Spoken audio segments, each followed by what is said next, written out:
అమాత్య, మన ఆస్థాన పండితుని ఎదిరించి వారితో పోటీ చేయబోనిన గురుకుల వాసి చెట్టుకొచ్చాడా? రాజన్య, ఇదిగో నేను ఇక్కడున్నాను. కుందేలు సింహంతో పోరాడ చూస్తున్నది. విజయం పొందుతుందో పారిపోతుందో మనం చూడబోతున్నాం. ఆశీర్వదించండి గురుదేవా. విజయోస్తు.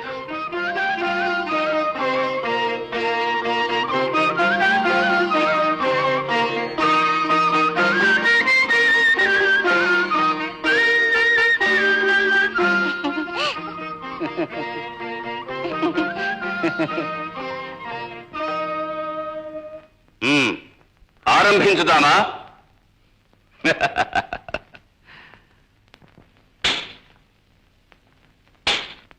చిన్నవాడా, నీవు అక్షరాభ్యాసం చేసి ఉన్నావా? కనీసం మాటలైనా విని ఉన్నావా? నువ్వు గుణకారం నేర్చుకున్నావా?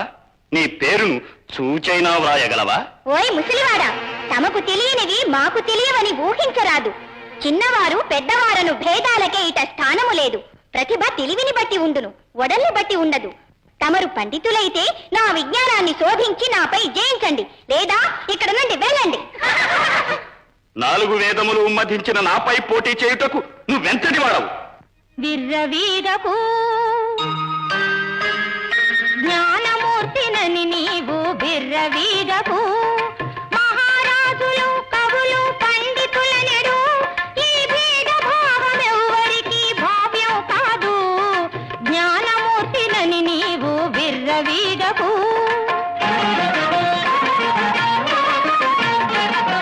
నీవే చెప్పరా విద్య ఎవడి సొత్తురా?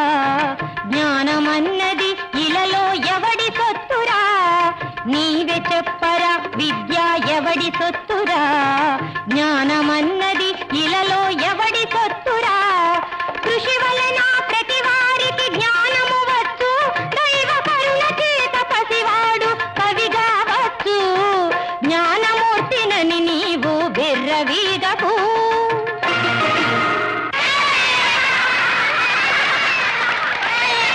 సాధించండి. చిన్నవాడా, కవితకు భాష ముఖ్యమా, భావం ముఖ్యమా? పెద్దవాడా, బోధిస్తాను విను. భాషను ఒడలున్న భావం జీవం నిలిపిన కవితవును. భావం లేక భాషొక్కటి ఉంటే, భావం లేక భాషొక్కటి ఉంటే కావ్యం నిర్జీవం, కావ్యం నిర్జీవం.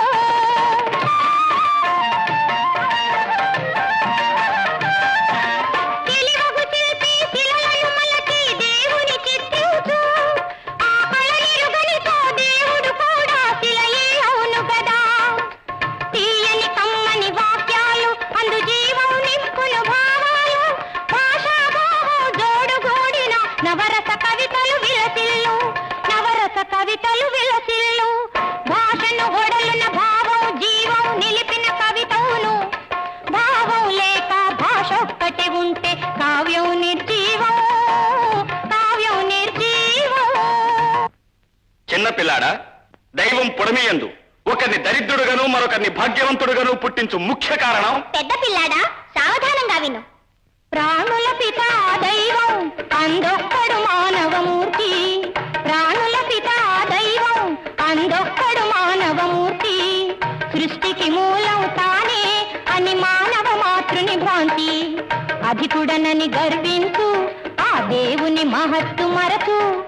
అధికుడనని గర్వించు ఆ దేవుని మహత్తు మరచు. ప్రాణుల పిత దైవం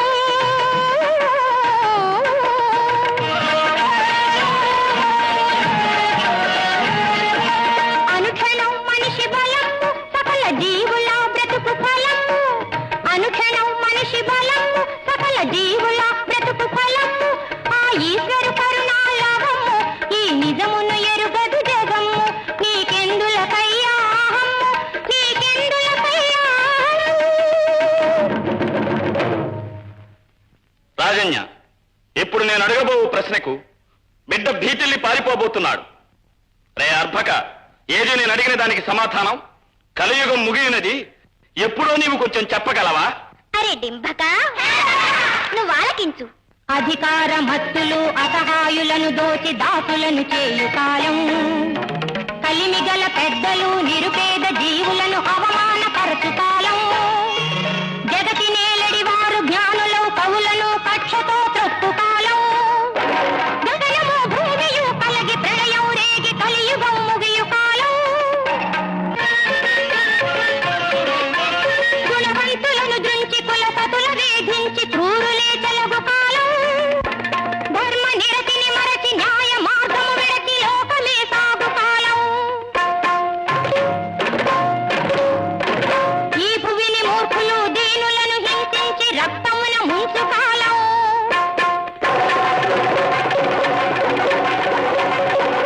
ఆనాడు కృష్ణ భగవానుడే నుడివినటు కలియుగం ముగియు కాలం. కలియుగం ముగియు కాలం. ఆహా, ప్రతిభామూర్తివి బాలక, నువ్వు బోధించిన సత్యాలు విన్నాం. మేమానందభరితులం. ఇక నీవడిగే ప్రశ్నలన్నిటికీ మా ఆస్థాన పండితులు బదులివ్వగలరు. అటులనే రాజన్య.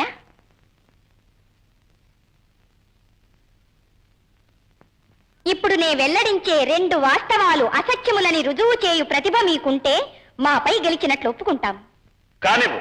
రెండేమిటి? ఒక 1000 ప్రశ్నలు అడుగు. మీరు వినండి. మీ తల్లి మాతృదేవి కాదంటున్నాం. అది అసత్యమని రుజువు చెయ్యండి.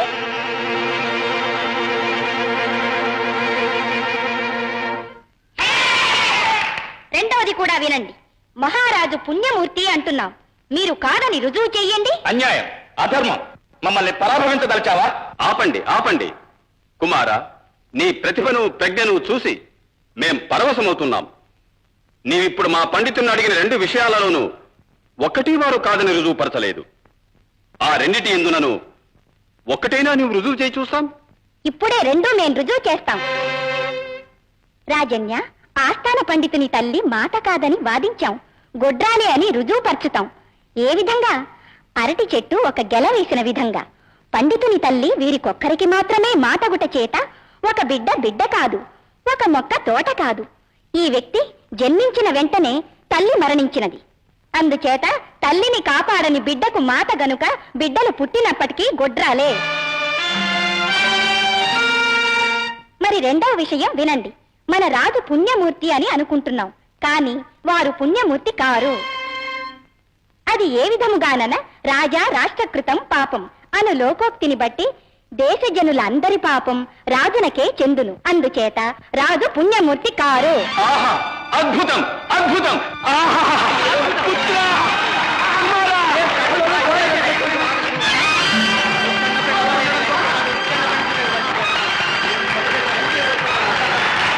పుత్రా, నువ్వెవరబ్బా?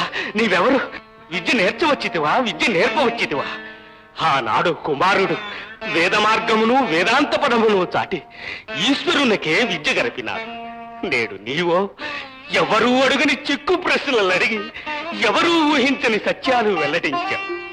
దేవతల మించగల దివ్య జ్ఞానముతో అహంకారులో పండితులకు మాత్రమే కాదు, అవనికే పాఠం బోధించవచ్చావు స్వామి. దివ్య జ్యోతి పావనమూర్తి శిష్యుడుగా వచ్చి నాకు గురువైన అపార కారుణ్య సంతులమా, నా దైవమా, నా దైవమా. కుమారా, కుమారా, కుమారా, కుమారా, మా దైవమా, నా కొరకే నిన్ను పంపించినదా తల్లి. దేవి, కుమారస్వామినే పంపించి నన్ను కాపాడితివా తల్లి. ఏమి నీ మహిమ, ఏమి నీ మహిమ. దేవి దయామయి.